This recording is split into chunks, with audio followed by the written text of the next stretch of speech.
Boa noite a todos. Vamos rogar a Deus, nosso Pai Criador, que continue a sustentar a cada um, principalmente aqueles que se encontram em provas e expiações dolorosas, nas famílias em desequilíbrio, nos hospitais, nos presídios, nas ruas. Que a luz e a proteção de Jesus se faça presente nos locais de sofrimento por todo o nosso planeta. Pai nosso que estais nos céus, santificado seja o vosso nome, venha a nós o vosso reino, seja feita a vossa vontade, assim na terra como no céu. O pão nosso de cada dia nos dai hoje, perdoai as nossas ofensas, assim como devemos perdoar aos nossos irmãos. Não nos deixes cair em tentações, livrando-nos sempre de todo o mal. Do Evangelho segundo o Espiritismo, codificado por Allan Kardec, capítulo 5. Bem-aventurados os aflitos. Causas atuais das aflições. As vicissitudes da vida são de duas espécies. Ou, se quisermos, têm duas origens bem diversas, que se importa distinguir. Umas têm sua causa na vida presente, outras fora desta vida. Remontando à fonte dos males terrenos, reconhece-se que muitos são a consequência natural do caráter e da conduta daqueles que a sofrem. Quantos homens caem por sua própria culpa? Quantos são vítimas de sua imprevidência, de seu orgulho, de sua ambição? Quantas pessoas arruinadas por falta de ordem, de perseverança, por mau comportamento ou por não terem limitado seus desejos? Quantas uniões infelizes porque resultaram dos cálculos do interesse ou da vaidade, nada tendo o coração com isso?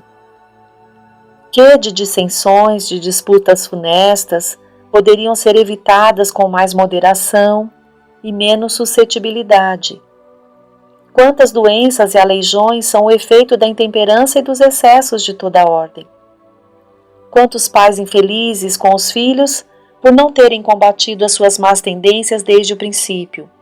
Por fraqueza ou indiferença, deixaram que se desenvolvessem neles os germes do orgulho, do egoísmo e da tola vaidade que ressecam o coração.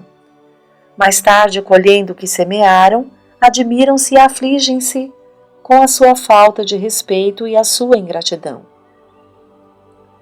Que todos os que têm o coração ferido pelas vicissitudes e as decepções da vida, interroguem friamente a própria consciência, que remontem passo a passo à fonte dos males que os afligem, e verão se na maioria das vezes não podem dizer: se eu tivesse ou não tivesse feito tal coisa, não estaria nesta situação. A quem, portanto, devem todas essas aflições senão a si mesmos? O homem é assim, num grande número de casos, o autor de seus próprios infortúnios, mas em vez de reconhecê-lo, acha mais simples e menos humilhante para a sua vaidade acusar a sorte, a providência, a falta de oportunidade, sua má estrela, enquanto na verdade sua má estrela é a sua própria incúria. Os males dessa espécie constituem seguramente um número considerável das vicissitudes da vida. O homem os evitará quando trabalhar para o seu adiantamento moral e intelectual. A lei humana alcança certas faltas e as pune.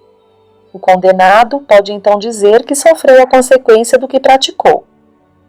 Mas a lei não alcança nem pode alcançar a todas as faltas. Ela castiga especialmente as que causam prejuízo à sociedade e não as que prejudicam apenas os que as cometem. Mas Deus vê o progresso de todas as criaturas. Eis porque não deixa impune nenhum desvio do caminho reto. Não há uma só falta, por mais leve que seja, uma única infração à sua lei, que não tenha consequências forçosas e inevitáveis, mais ou menos desagradáveis, donde se segue que, Nas pequenas, como nas grandes coisas, o homem é sempre punido naquilo em que pecou. Os sofrimentos consequentes são então uma advertência de que ele andou mal. Dão-lhe a experiência e o fazem sentir a diferença entre o bem e o mal, bem como a necessidade de se melhorar para evitar no futuro o que já foi para ele uma causa de mágoas. Sem isso, ele não teria nenhum motivo para se emendar e, confiante na impunidade, retardaria o seu adiantamento e, portanto, a sua felicidade futura. Mas a experiência chega algumas vezes um pouco tarde, e quando a vida já foi desperdiçada e perturbada, gastas as forças e o mal é irremediável. Então o homem se surpreende a dizer: se no começo da vida eu soubesse o que sei hoje, quantas faltas teria evitado. Se tivesse de recomeçar, eu me portaria de maneira inteiramente outra, mas já não há mais tempo. Como o trabalhador preguiçoso que diz: perdi o meu dia, ele também diz: perdi a minha vida.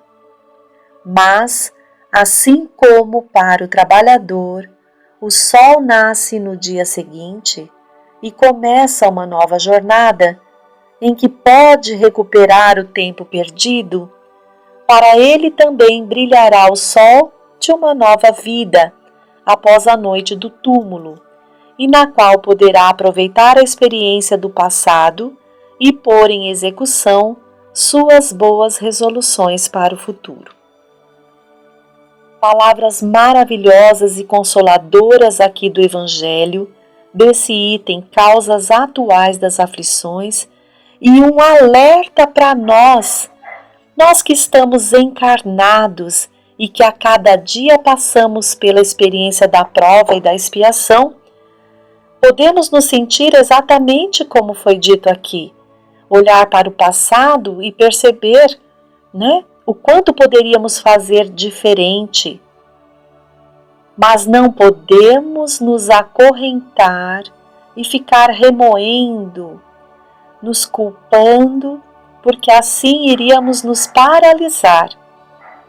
E aqui bem o Evangelho nos diz que devemos seguir, porque o sol nasce todos os dias e nós temos como recurso todo o ensinamento dessa doutrina maravilhosa codificada por Kardec. Sabemos que tivemos vidas anteriores, que estamos agora em uma vida de prova e expiação, ou seja, eu vou passar por novas situações, mas também vou colher frutos de outras existências além do meu passado nesta mesma. Então é natural sentirmos essas situações, sentirmos que poderíamos ter feito melhor. Mas aí vem a valorização então do que aprendemos. Se hoje estamos dizendo faríamos diferente, então está na hora de fazer. No momento em que eu fico só olhando para trás e acorrentado ao sentimento de remorso e culpa, eu não consigo e novamente eu me equivoco, paralisando e não aproveitando a oportunidade. Então, todas as vicissitudes da vida têm, pois, uma causa, e como Deus é justo, essa causa deve ser justa. Então, confiemos nesta oportunidade, aproveitemos essa oportunidade que Deus está nos dando, e mesmo que reconheçamos erros do passado, que coloquemos, nos coloquemos ali humildemente diante de Deus e peçamos a Ele: Deus Pai, eu errei sim, mas hoje tenha a luz do Evangelho e dessa doutrina.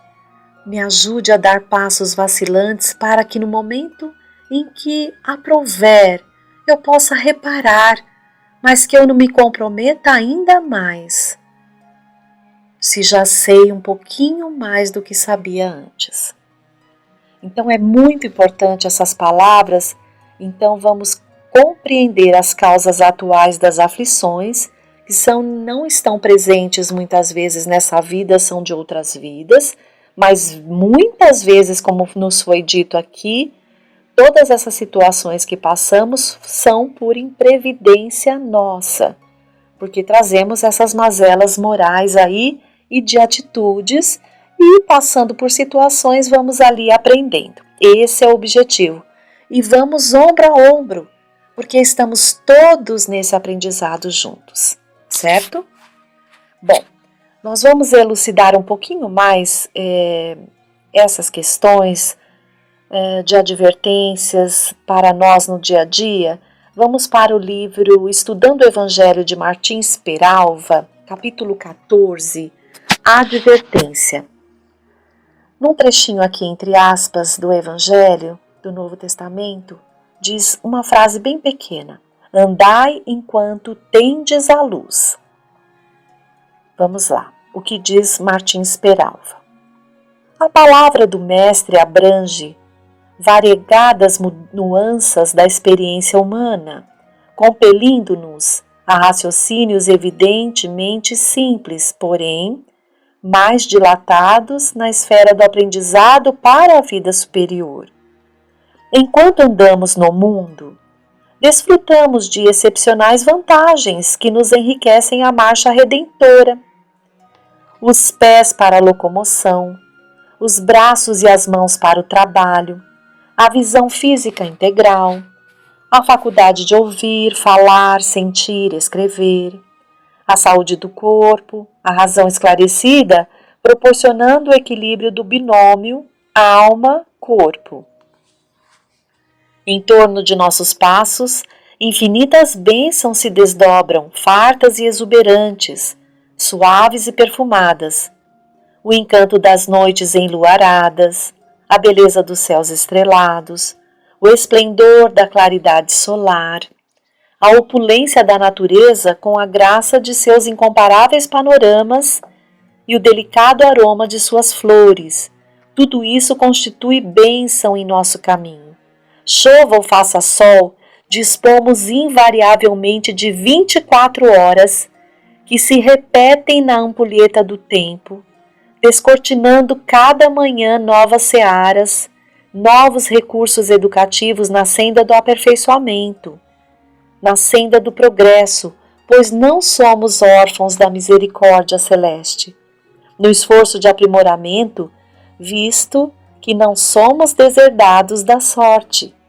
Semelhantes patrimônios foram acrescidos há 2 milênios dos tesouros do Evangelho, das sublimes claridades que Jesus Cristo deixou no mundo, para que no mundo fosse possível à criatura humana palmilhar a estrada evolutiva sob a bênção do entendimento maior. Somos hoje beneficiários da luz da razão, que nos garante a escolha do melhor, do mais conveniente. Brilha-nos a consciência por divina aquisição no santuário de nossa individualidade eterna, a nos preservar do obscurantismo. Adquirimos na esteira dos milênios sem conta o senso moral, que nos distancia da irracionalidade. Magníficos patrimônios, indestrutíveis, inalienáveis, milenárias porfias nos legaram. A oportunidade na presente reencarnação de nos enriquecermos para o futuro caracteriza-se não só por todos esses elementos de progresso consciente, mas também pelos benefícios da normalidade somática e da lucidez psíquica. Desconhecendo o instante em que nossa alma será perdida, em virtude da indefectível transição a que todo ser encarnado está sujeito, é imprescindível não desprezemos a luz. Urge buscar a claridade enquanto estamos a caminho, para que o amanhã, no espaço ou de novo aqui na Terra, não nos responda em termos de sombra e angústia, confusão e desespero. Os problemas do pós-morte, nenhum espírita esclarecido desconhece semelhante realidade, relacionam-se intimamente com o nosso atual comportamento psicofísico, não só na esfera dos atos propriamente ditos, como da palavra e do pensamento. Falar e agir, pensar e escrever, constituem sementeiras que produzirão mais tarde, em qualquer tempo e qualquer lugar, os frutos que se lhes equivalem. Todos os fenômenos com que nos defrontaremos após a transposição dos pórticos do mais além resultarão da maneira pela qual tivermos andado no mundo. Fenômenos agradáveis ou desagradáveis, de equilíbrio ou desajuste, de paz ou de remorso, de ventura ou de infortúnio. Por isso, de certo asseverava fraternalmente o Mestre, abre aspas, andai enquanto tendes a luz, fecha aspas, de João capítulo 12, versículo 35. Andai enquanto todas as possibilidades vos felicitarem o caminho. É o que certamente recomendava o Cristo, através da suave advertência do amoroso aviso. A doutrina espírita, revivendo as imortais lições do celeste benfeitor, lembra aos homens a necessidade do aproveitamento da oportunidade de nossa presença no corpo físico, de modo a convertermos os preciosos minutos de nossa existência em abençoado ensejo de crescimento e iluminação. Então, aqui nessas palavras de Martins Peralva, também encontramos ali um alerta para que nós que estamos encarnados não percamos nenhuma oportunidade que esse Deus maravilhoso nos deu, do momento em que abrimos os olhos pela manhã, pedir ali, através de uma prece simples, que Jesus esteja conosco, e não deixar de perceber ao nosso lado, não deixar de perceber toda a beleza que nos envolve, a opulência da natureza, como é dito aqui. Chova ou faça sol, sempre podemos estar dispondo de oportunidades, temos o corpo físico que podemos fazer agir. Então, conseguimos ter um equilíbrio psíquico para podermos fazer as nossas escolhas, utilizar nosso livre-arbítrio, acalentar pensamentos na nossa casa mental, cuidar da nossa casa mental, e ali cuidaremos do que estamos falando e do que estamos fazendo, das oportunidades de vida a cada dia, em cada 24 horas ali que recebemos a oportunidade. Então, vamos estar finalizando aqui o nosso aprendizado de hoje, a nossa reflexão de hoje do Evangelho. E humildemente pedir a Deus e a Jesus, então, que esteja conosco a cada dia, que possamos estar vigilantes para darmos passos cada vez mais firmes, mesmo tendo ali nos equivocado tantas vezes, sempre há de nos surgir novas oportunidades. O que precisamos é olhar para frente com as lições do passado e seguirmos passos firmes, sintonizados com o Mestre Jesus. Então fiquemos todos na paz de Deus, nosso Pai Criador, que cada dia tenhamos mais coragem e cada vez mais estejamos ali inclinados em praticar as virtudes ensinadas pelo nosso Mestre Maior, Cristo Jesus. Uma boa noite a todos.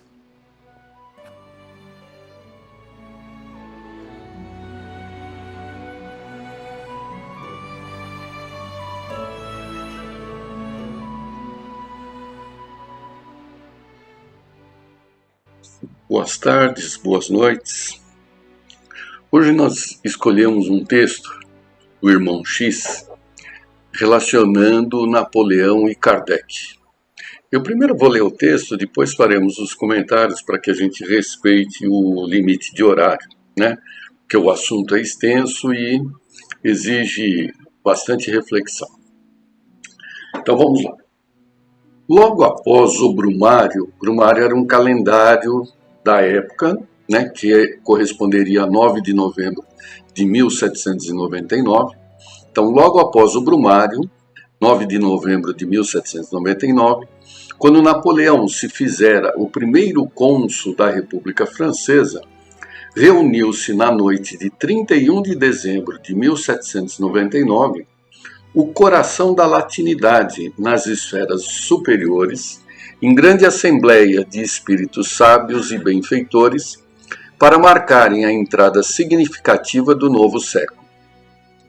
Antigas personalidades de Roma Imperial, pontífices e guerreiros das Gálias, figuras da Espanha ali se congregavam à espera do expressivo acontecimento.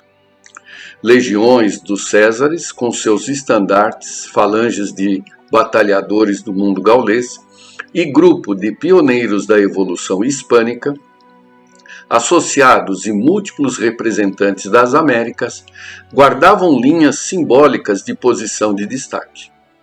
Mas não somente os latinos se faziam representados no grande conclave. Gregos ilustres, lembrando as confabulações da Acrópole gloriosa. Israelitas famosos, recordando o Templo de Jerusalém.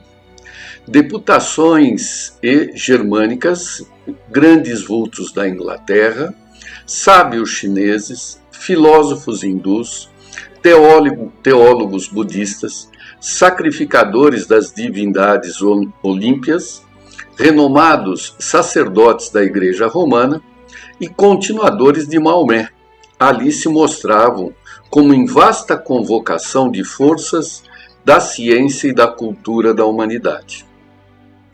No concerto das brilhantes delegações que ali formavam, com toda a sua fulguração representativa, surgiam espíritos de velhos batalhadores do progresso, que voltariam a liça carnal a seguiriam, de perto para o combate à ignorância e à miséria, na laboriosa preparação da nova era da fraternidade e da luz. No deslumbrante espetáculo da espiritualidade superior, com a refulgência de suas almas, achavam-se Sócrates, Platão, Aristóteles, Apolônio de Tiana, Orígenes, Hipócrates, Agostinho, Fénelon, Giordano Bruno, Tomás de Aquino, São Luís de França, Vicente de Paulo, Joana d'Arc, Teresa d'Ávila, Catarina de Siena, Vicente Spínola, Erasmo, Milton, Cristóvão Colombo, Gutenberg, Galileu, Pascal, Swedenborg e Dante Alighieri, para mencionar apenas alguns heróis e paladinos da renovação terrestre. E em planos menos brilhantes, encontravam-se no recinto maravilhoso trabalhadores de ordem inferior, incluindo muitos dos ilustres guilhotinados da Revolução, quando Luís XVI, Maria Antonieta, Robespierre, Danton, Madame Roland, André Chenier, Bali, Camille Desmoulins e grandes vultos como Voltaire e Rousseau. Depois da palavra rápida de alguns orientadores eminentes, invisíveis clarins soaram da direção do plano carnal, e em breves instantes, do seio da noite, que velava o corpo do ciclópico dos mundos europeus, emergiu, sob a custódia de esclarecidos mensageiros, reduzido cortejo de sombras que pareciam estranhas e vacilantes, confrontadas com as feélicas irradiações do palácio festivo. Era um grupo de almas ainda encarnadas, que, constrangidas pela organização celeste, retomavam a vida espiritual para a reafirmação de compromisso. À frente vinha Napoleão, que centralizou o interesse de todos os circunstantes. Era bem era bem o grande corso com os trajes habituais e com seu chapéu característico. Recebido por diversas figuras de Roma antiga, que ali se apresentavam em oferecer-lhe apoio e auxílio, o vencedor de Rivoli ocupou radiosa poltrona que antemão lhe fora preparada. Entre aqueles que seguiram na singular excursão, encontravam-se respeitáveis autoridades reencarnadas do planeta, como Beethoven, Ampère, Fulton, Faraday, Goethe, João Danton, Pestalozzi, Pio VII, além de muitos outros campeões da prosperidade e da independência do mundo. Acanhados no veículo espiritual que os prendia à carne terrestre, quase todos os recém-vindos banhavam-se em alegria, em lágrimas de alegria e emoção. O primeiro cônsul da França, porém, trazia os olhos enxutos, não obstante a extrema palidez que lhe cobria a face. Recebendo o louvor de várias legiões, limitava-se a responder com acenos discretos, quando os clarins ressoaram de modo diverso, como se puseram a voar para os cimos nos rumos do imenso infinito. Imediatamente, uma estrada de luz, à maneira de ponte levadiça, projetou-se do céu, ligando-se ao castelo prodigioso, dando passagem a inúmeras estrelas resplandecentes. Em alcançados os solos delicados, contudo, esses astros se transformavam em seres humanos, nimbados da claridade celestial. Dentre todos, no entanto, um deles avultava em superioridade e beleza, tiara rutilante na cabeça, como que a aureolar-lhe de bênçãos o olhar magnânimo, cheio de atração e doçura. Na destra, guardava um cetro dourado a recamar-se de sublimes cintilações.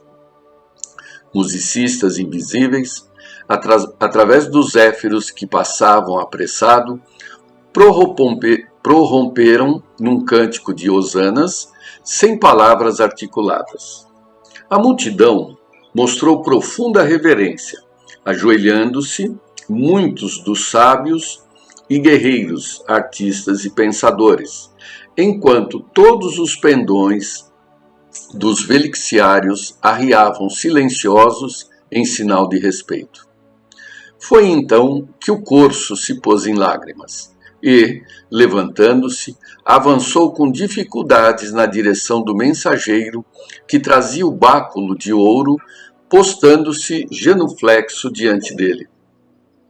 O celeste emissário, sorrindo com naturalidade, ergueu-o de pronto e procurava abraçá-lo, quando o céu pareceu abrir-se diante de todo, e uma enérgica e doce, forte como a ventania e veludosa como a ignorada melodia da fonte, exclamou para o Napoleão, que parecia eletrizado de pavor e júbilo ao mesmo tempo: irmão e amigo, ouve a verdade que te fala em meu espírito. Eis-te à frente do apóstolo da fé, que sob a égide do Cristo descerá para a terra atormentada um novo ciclo de conhecimento. César, ontem e hoje orientador, rende o culto de tua veneração ante o pontífice da luz.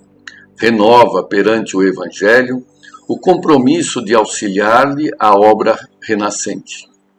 Aqui se congregam conosco lidadores de todas as épocas, patriotas de Roma e das Gálias, generais e soldados que te acompanham nos conflitos da Farsália, de Tapso e da Edemunda, remanescentes das batalhas de Gergóvia e de Alésia, que te surpreendem com simpatia e expectação. Antigamente, no trono absoluto, pretendia-te descendente dos deuses para dominar a terra e aniquilar os inimigos. Agora, porém, O Supremo Senhor concedeu-te no berço uma ilha perdida no mar, para que te não esqueças da pequenez humana, e determinou voltasses ao coração do povo que outrora humilhastes e encarnecestes, a fim de que lhes garantas a missão gigantesca junto da humanidade no século que vamos iniciar. Colocado pela sabedoria celeste na condição de timoneiro da ordem, no mar de sangue da revolução, não ouvides o mandato para o qual fostes escolhido. Não acredites que as vitórias das quais fostes investido para o consulado devem ser atribuídas exclusivamente ao teu gênio militar e político. A vontade do Senhor expressa-se nas circunstâncias da vida. Unge-te de coragem para governar sem ambição e reger sem ódio. Recorre à oração e à humanidade para não arrojes aos precipícios da tirania e da violência.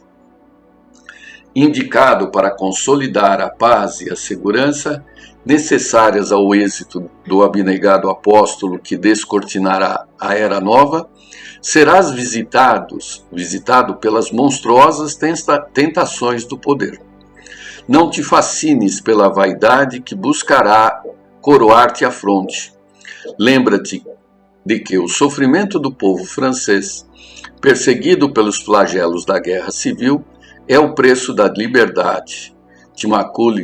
Não te macules com a escravidão dos povos fracos e oprimidos, e nem enlameieis os teus compromissos com o exclusivismo e com a vingança. Recordas que, obedecendo às injunções do passado, renascestes para garantir o ministério do discípulo de Jesus, que regressa à experiência terrestre, e vale-te da oportunidade para santificar os excelsos princípios da vontade e do perdão, do serviço e da fraternidade do Cordeiro de Deus, que glorificado, sólido de sabedoria e de amor. Se honrardes as tuas promessas, terminará a missão com o reconhecimento da posteridade e escalará horizontes mais altos da vida. Mas se as responsabilidades forem menosprezadas, sombrias aflições amontoar-se-ão sobre as tuas horas, que passarão a ser gemidos escuros em extenso deserto. Dentro do novo século, começaremos a preparação do terceiro milênio do cristianismo na Terra. Novas concepções de liberdade surgirão para os homens. A ciência erguer-se-á a indefiníveis culminâncias.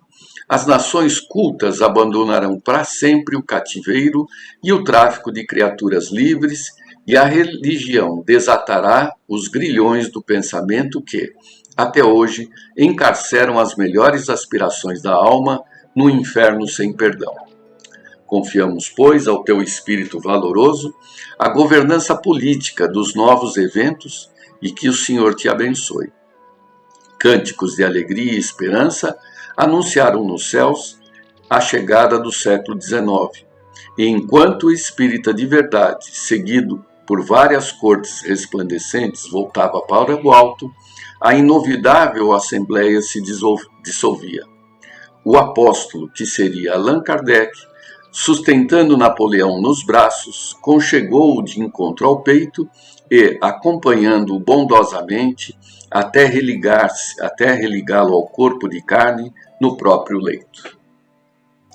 Bem, a prioridade é ler o texto aqui de forma integral, né?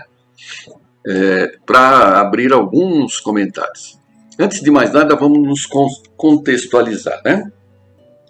Até 1789, o que predominava na Europa era o absolutismo, né? Eram os imperadores absolutistas, monarquia absolutista. Os reis é que comandavam tudo, né? Simbolizado, inclusive, principalmente pelos reis da França, né? Todos eles é que controlavam o Estado. O Estado sou eu, né? Diria o rei. Né? O Estado sou eu.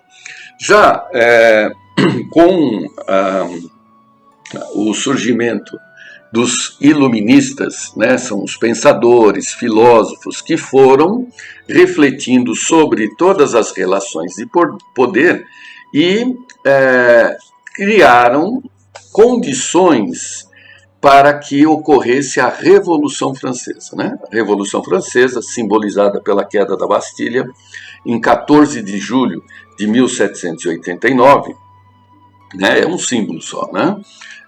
O povo assume o poder, né? E com isso na França, e com isso cai o Império Francês, né? Só que aí o povo, nos seus diferentes representantes aqui, né, usaram da guilhotina contra os monarcas e entre seus pares, nos seus grupos de comando, né, instalando-se o que é conhecido na história como período de terror, logo após a queda da Bastilha, né? Esse período de terror ele foi se estendendo ao todo por quase 10 anos, né? Aproximadamente, com variações menores, né? O período de terror mesmo foi de setembro de 1793 até julho de 1794, mas depois ainda continuaram as perseguições por grupos diversos, né? Se destacando os jacobinos. Isso tudo para nós aqui não importa tanto, né? Mas esse período de conturbação teve fim com a ascensão de Napoleão Bonaparte, que era um militar, que aos 24 anos de idade já se tornou general pelas suas conquistas, nas suas batalhas, né, frente a outros povos. E logo em seguida ele assume como cônsul, né, primeiro cônsul da República Francesa. E a sua coroação é essa que a gente acabou descrevendo aqui, né? Foi no Natal, se não me engano, a coroação dele, coroação como cônsul, né? Eu acho que eu estou fazendo confusão aqui com outra situação, mas como cônsul foi em 9 de novembro de 1799. O que importa isso, né? É que Napoleão ele veio trazer um período de tranquilidade para a França, uma tranquilidade política, né? O estabelecimento da ordem. E acabou representando também para a Europa uma ameaça para os outros imperadores, né? Porque ele instituiu o conceito de constituição. Então, o poder já não está mais com uma pessoa que é o rei, mas sim na Constituição que ela é constituída pela vontade do povo, né? Isso era uma novidade, assim, de forma tão contundente, por isso os demais imperadores tinham dificuldade de aceitar, né? Lógico, né? Mas, atrás disso, o que existia aí? E por isso a gente escolheu o texto. Se vocês perceberem, todas as figuras importantes da história da humanidade participaram deste evento, em consagrar Napoleão como o administrador, né, como o político que daria o sustentáculo à França, para que viesse Kardec. Né? Então Kardec ele renasceria, tanto que Kardec era um dos guias, não sei se um dos guias ou o guia, né, de Napoleão, para poder, inclusive, trazer a doutrina espírita, né? E o porquê, de novo, né, esse texto? Porque a introdução do Livro dos Espíritos, né, ela é denominada o Livro dos Espíritos, Filosofia Espiritualista. Então, o Livro dos Espíritos é um livro de filosofia, né? E a filosofia que está no Livro dos Espíritos, ela abrange todos os filósofos da humanidade como estavam presentes nessa assembleia.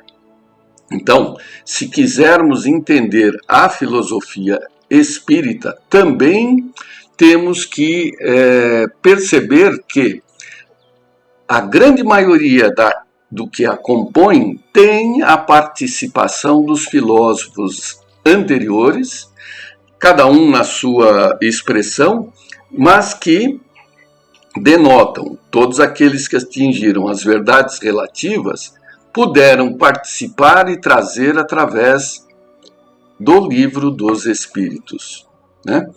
Nosso tempo já estourou, vamos guardar a oportunidade futura aí para comentarmos mais a respeito, que é um assunto fundamental. Prazer em revê-los e até a próxima oportunidade.